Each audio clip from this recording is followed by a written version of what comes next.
तो हेलो बच्चों, आप सभी कैसे हैं। उम्मीद करता हूं कि आप सभी अच्छे होंगे।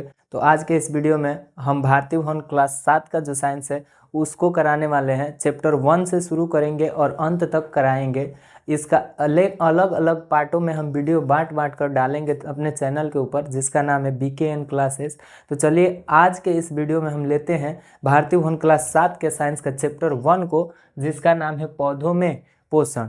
अब कह रहा है पौधों में पोषण, तो सबसे पहले अगर हम जानते हैं कि पोषण क्या होता है तो हम जान जाएंगे कि किसके अंदर बात कर रहा है दोस्त। तो पौधों के अंदर पोषण का बात कर रहा है। तो हम जानते हैं पोषण से क्या समझते हैं आप। तो आप बोलिएगा कि हम पोषण से यही समझते हैं कि बड़े पोषक तत्वों के बड़े बड़े कणों को शरीर योग्य बना लेना, यानी बड़े बड़े कणों को तोड़ तोड़ कर छोटे छोटे कणों में बदल देना क्या कहलाता है, पोषण कहलाता है। अब पोषक तत्व होता क्या है, तो पोषक तत्व होता है दोस्त, एक होता है हमारा वसा, दूसरा प्रोटीन, तीसरा कार्बोहाइड्रेट, खनिज लवण और विटामिन। ये हमारे क्या हो जाते हैं, पोषक तत्व हो जाते हैं। फिर से एक बार देख लीजिएगा, वसा, प्रोटीन, कार्बोहाइड्रेट, खनिज लवण और विटामिन, ये हमारे क्या होते हैं, पोषक तत्व होते हैं। और इन्हीं पोषक तत्वों को छोटे छोटे भागों में बदल देना क्या कहलाता है, हमारा पोषण कहलाता है। अब कह रहा है पोषण किसके अंदर दोस्त, तो कह रहा है पोषण पौधों के अंदर। किसके अंदर, तो पौधों के अंदर। तो हम जानते हैं पोषण दो भागों में बंट जाता है। दो भागों में पोषण बंट जाता है। एक होता है हमारा स्वपोषण, दूसरा होता है परपोषण। यहाँ से हम जानते हैं कि हमारा जो पोषण होता है, पोषण दो भागों में बंट जाता है। एक होता है स्वपोषण और दूसरा हमारा हो जाता है परपोषण। सब आवाज भाई तू फालतू, आराम से बैठ ना। तू कहाँ जाता रे, मत जो कहीं। अगर आवाज नहीं तो बोली जो बैठ ना। दूसरा हमारा होता है परपोषण। एक, अब कहिएगा पोषण के दो भाग, पोषण के कितने भाग, दो। एक स्वपोषण और दूसरा परपोषण। स्वपोषण उसे कहते हैं जिसमें जीव अपना भोजन स्वयं बनाए। जैसे पेड़ पौधे जो होते हैं अपना भोजन कैसे बनाते हैं, तो आप बोलिएगा स्वयं बनाते हैं। इसका मतलब पेड़ पौधे क्या होते हैं, स्वपोषी होते हैं। कैसे होते हैं, स्वपोषी होते हैं। कहने का मतलब ये था कि वैसे पोषण जिसमें जीव अपना भोजन स्वयं बनाते हैं उसे हम स्वपोषण का नाम देते हैं। जैसे इसके अंदर क्या हो जाता है, तो आप बोलिएगा जो हरे पेड़ पौधे होते हैं, हरे पेड़ पौधे वो स्वपोषण के उदाहरण होते हैं। हरे पेड़ पौधे जो होते हैं वो किसके उदाहरण होते हैं, तो स्वपोषण का उदाहरण होते हैं। हमारे हरे पेड़ पौधे स्वपोषण के उदाहरण होते हैं। अब स्वपोषण में जीव अपना भोजन स्वयं बनाता है। जैसे अब इसमें होती है एक प्रक्रिया जिसका नाम होता है प्रकाश संश्लेषण।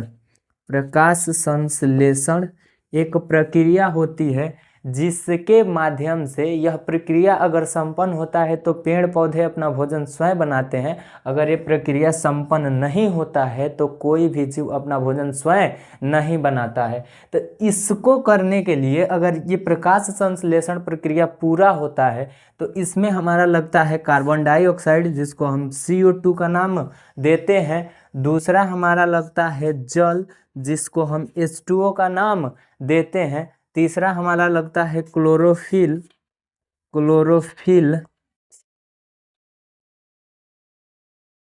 और चौथा हमारा लगता है सूर्य का प्रकाश।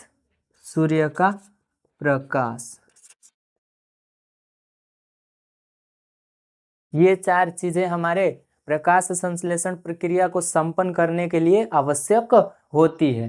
पहला CO2, दूसरा H2O, उसके बाद क्लोरोफिल और सूर्य का प्रकाश। ये चार चीज़ों की आवश्यकता होती है प्रकाश संश्लेषण प्रक्रिया में। देखते हैं ये CO2 हमारा कहाँ से मिलता है?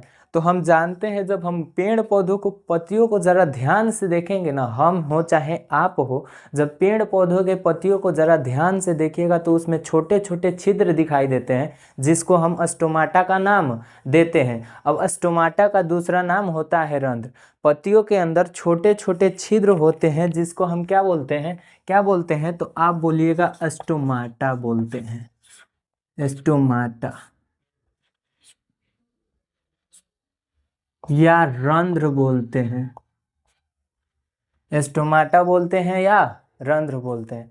जो पत्तियों में छोटे छोटे छिद्र दिखाई देते हैं उसको हम स्टोमाटा या रंध्र बोलते हैं, जिससे पेड़ पौधे किसको ग्रहण करते हैं? कार्बन डाइऑक्साइड को ग्रहण करते हैं। अब कहेंगे वायुमंडल में कार्बन डाइऑक्साइड की मात्रा कितनी है? ज़रा बताइएगा दोस्त, वायुमंडल में कार्बन डाइऑक्साइड की मात्रा कितनी है? तो आप बोलिएगा कि वायुमंडल में कार्बन डाइऑक्साइड की मात्रा 0.03% जो है CO2 का मात्रा है। कहाँ पे? तो वायुमंडल में। वायुमंडल में CO2 का मात्रा कितना हो गया? तो 0.03% वायुमंडल में कार्बन डाइऑक्साइड की मात्रा हो गई।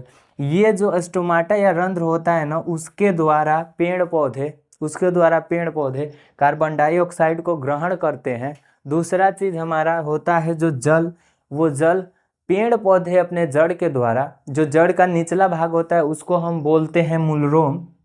जो पेड़ का निचला भाग होता है उसको हम बोलते हैं मूलरोम। इसी मूलरोम के माध्यम से जो पेड़ पौधे होते हैं वो जल को खींचते हैं, और जब जल खींचते हैं तो उसके बाद जब जड़ से ऊपर आता है वहाँ से हमारा जाइलम तक काम करने लगता है, और जाइलम तक पत्तियों तक लेकर जाता है। तो पहला चीज़ हमको क्या ढूंढना था? Carbon dioxide. कहाँ से मिला दोस्त? तो आप बोलिएगा कि कार्बन डाइऑक्साइड वातावरण में था। पत्तियों में उपस्थित स्टोमाटा, जो पतली पतली छोटी छोटी महीन से छिद्र दिखाई देती है, उसको हम स्टोमाटा का नाम देते हैं या रंध्र का नाम देते हैं। वो स्टोमाटा वायुमंडल से कार्बन डाइऑक्साइड को खींचती है। अगर कोई पूछे कि वायुमंडल में कार्बन डाइऑक्साइड की मात्रा कितनी है, तो आपको बोलना है कि 0.03% जो होता है वायुमंडल में कार्बन डाइऑक्साइड की मात्रा होती है। दूसरा हमारा जल होता है। जल कहाँ से मिलता है? तो जड़ के निचले भाग को हम बोलते हैं मूलरोम, और इसी मूलरोम के माध्यम से जो पेड़ पौधे होते हैं वो जल को खींचते हैं, और जब जल को खींचते हैं तो जैसे जड़ से ऊपर आती है उसके बाद हमारा जाइलम तक काम करने लगता है, और वहाँ से तना से जाइलम तक कहाँ तक? पत्तियों तक जल को लेकर आता है और वहाँ पे रख देता है। तीसरा हमारा होता है क्लोरोफिल। और हम जब साइंस को पढ़ रहे थे तो हम पत्तियों को जब पढ़ रहे थे तो हम देखे कि पत्तियों का कलर कैसा होता है? तो हरा होता है। अब किसके कारण हरा होता है? तो आप बोलिएगा हरित लवक के कारण हरा होता है। और वहीं हरित लवक के कारण पत्तियों का रंग कैसा होता है?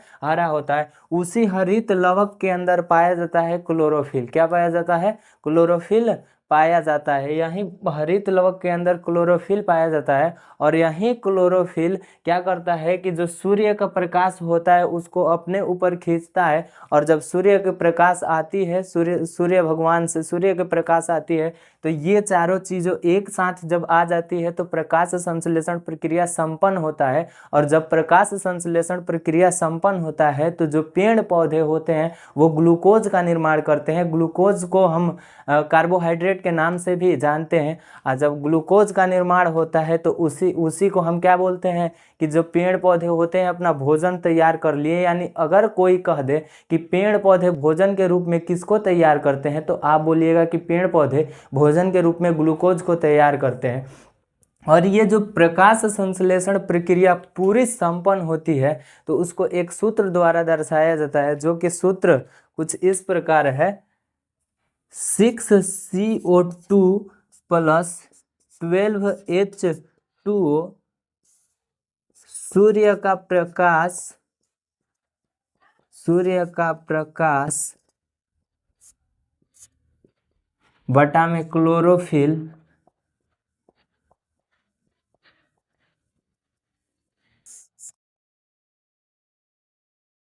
C6H12O6 plus 6O2 plus 6H2O, ये जो होता है हमारी प्रकाश संश्लेषण प्रक्रिया का सूत्र होता है, जिसको कहते हैं 6CO2 + 12H2O। सूर्य का प्रकाश बटा क्लोरोफिल C6H12O6 + 6O2 + 6H2O। अब आप बोलिएगा कि क्या सर सूर्य के प्रकाश को नीचे और क्लोरोफिल को ऊपर नहीं रख सकते हैं? आप रख सकते हैं, आप इसके लिए स्वतंत्र हैं। आप चाहे तो सूर्य के प्रकाश को नीचे रख सकते हैं और क्लोरोफिल को ऊपर रख सकते हैं, लेकिन सूरज भगवान ऊपर है तो उसको हम ऊपर रखे हैं, और क्लोरोफिल नीचे है तो उसको हम नीचे रखे हैं। अब देखिएगा ज़रा, ये जो होता है यहाँ से यहाँ तक हमारा कौन सा प्रकाश संश्लेषण प्रक्रिया का क्या होता है? सूत्र होता है। ये जो 6CO2 + 12H2O सूर्य का प्रकाश बटा क्लोरोफिल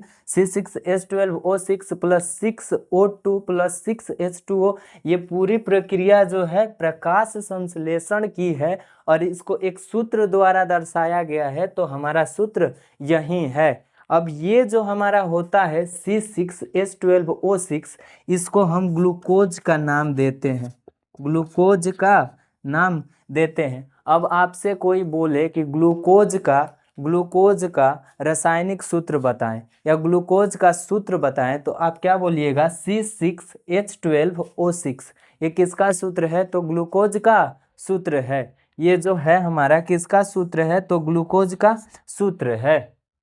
इसके बाद जो प्रकाश संश्लेषण प्रक्रिया संपन्न होती है तो हमारा पेड़ पौधे क्या बनाते हैं? भोजन बनाते हैं। दूसरा हमारा होता है परपोषण। अब परपोषण उसे कहते हैं जिसमें जीव अपना भोजन दूसरे जीवों से प्राप्त करते हैं।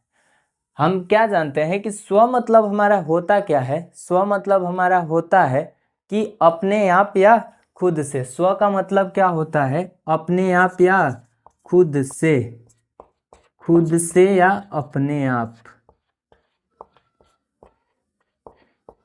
अपने आप या खुद से हमारा स्वपोषण। स्व का मतलब होता है और पोषण का मतलब तो आप जानते ही हैं। दूसरा होता है हमारा परपोषण। पर का मतलब ही होता है दूसरा, पर का मतलब दूसरा। अब वैसे पोषण जिसमें जीव दूसरे जीव पर आश्रित रहते हैं उसको हम क्या कहते हैं? परपोषण कहते हैं। वैसे पोषण जिसमें जीव दूसरे जीवों पर आश्रित रहते हैं उसे हम किसका नाम देते हैं? परपोषण का नाम देते हैं। अब ये परपोषण हमारा अलग अलग भागों में बंट जाता है। उम्मीद करते हैं कि आपको यह वीडियो अच्छा लगा होगा। अगर वीडियो अच्छा लगा होगा तो एक चैनल को सब्सक्राइब कीजिएगा, वीडियो को लाइक कीजिएगा और चैनल के साथ जुड़े रहिएगा।